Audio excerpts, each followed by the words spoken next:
If debt is just a tool, why does the lender always win? Who told you, and when, that your future was collateral? Stay with me, and history will show us the answers. Who profits, who pays, and why the system never changes. Imagine a product so powerful that it makes money without producing anything real. No factory, no machine, no physical goods. And yet it earns profit every single day. That product is debt. It is invisible. Most people don't even realize they are buying it every day of their lives. Debt is not a simple financial tool. It is the most profitable product ever created by humans. Debt has paid for wars. It has destroyed empires. It has trapped entire nations. And slowly, quietly, it has drained the wealth of ordinary people. Ask most people where debt came from, who built it, or why it controls our economy, and they don't know. Because the story of debt is not taught as history, it is the story of money and power. At its simplest level, debt is a promise. You take something today and agree to pay it back tomorrow. But inside that promise hides the real weapon: interest.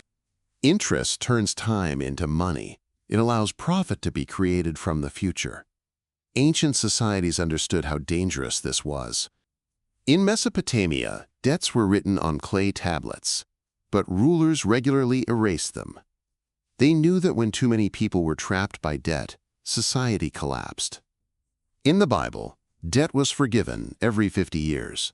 The message was clear: debt, if left unchecked, could enslave an entire population. But over time, powerful groups learned a different lesson. Instead of removing debt, they learned how to use it. In medieval Europe, charging high interest was officially banned by the church. But bankers found ways around the rules. Loans were hidden inside trade deals. Interest was disguised with clever language. By the Renaissance, families like the Medici ruled not with armies, but with loans. They financed kings and popes, and in return, they gained influence, favors, and control. Debt was no longer just about money. It had become a tool of power. The real shift came in the 1600s with government debt. The Dutch funded wars by selling bonds to their own people. Citizens bought government debt and earned interest. War no longer depended on gold in a treasury. It was funded by selling the future. England copied the model. In 1694, the Bank of England was created. From that moment on, debt became permanent. Governments stopped borrowing only in emergencies. They lived on debt, rolling it over again and again. Bankers became essential to the state. Debt was no longer private. It became the foundation of government power. The system was perfect. Governments could always raise taxes to pay interest. Wars could last longer. Empires could expand further.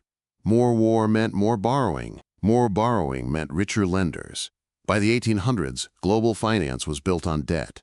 Armies marched. Colonies were taken, all with borrowed money. Eventually, debt reached everyday people. Factories and railroads were built on loans. Workers were paid by companies funded with debt. Then, workers themselves were encouraged to borrow homes, tools, later, consumer goods. By the 1900s, debt was no longer rare, it was normal. Mortgages, car loans, credit cards, student debt. Modern life was designed around borrowing. Here's the key truth: debt doesn't make money once, it makes money forever. Every interest payment moves money from the many to the few, month after month, year after year. A house bought with a 30-year mortgage can cost double its real price. A credit card balance can grow faster than your income. What starts as help slowly becomes a trap. Debt is the most successful business model in history. No factories, no materials, just contracts and signatures. It creates wealth from time. By the mid-20th century, debt became the heart of the global system.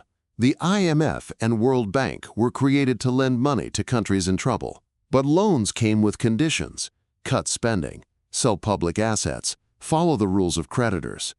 Debt became a way to control nations without armies. At the same time, banks discovered the real gold mine: households. Owning a home was sold as a dream, but only through decades of payments. Debt became respectable, even desirable. Buy now, pay later.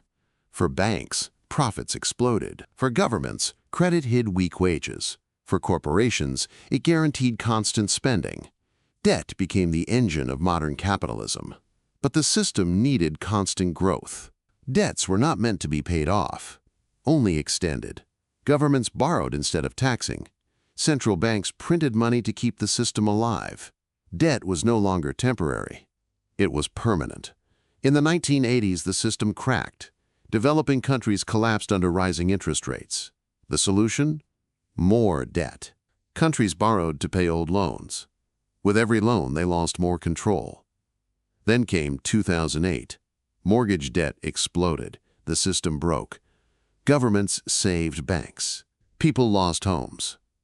And after the crisis, debt didn't shrink. It grew. Today, global debt is over $300 trillion. More than 3 times the world's economy. Never before have so many owed so much to so few. Debt is now called growth. Borrowing is sold as progress. Inflation quietly pays the bill. Banks, investors, hedge funds, all profit from debt. Interest flows upward. Wealth concentrates at the top. Those with assets borrow cheaply and get richer. Those without assets borrow expensively and stay trapped. Debt locks inequality into place. And now, with digital currencies, debt is becoming programmable, trackable, automatic. More efficient for creditors, less freedom for everyone else.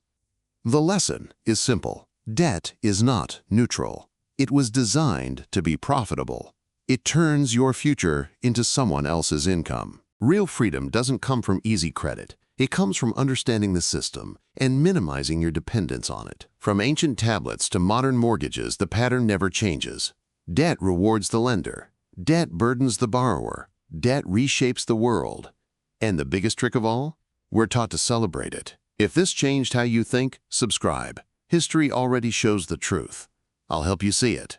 Stay with us for many more fascinating topics like this and keep watching our videos. If you haven't subscribed yet, hit the subscribe button to get notified about our new videos instantly.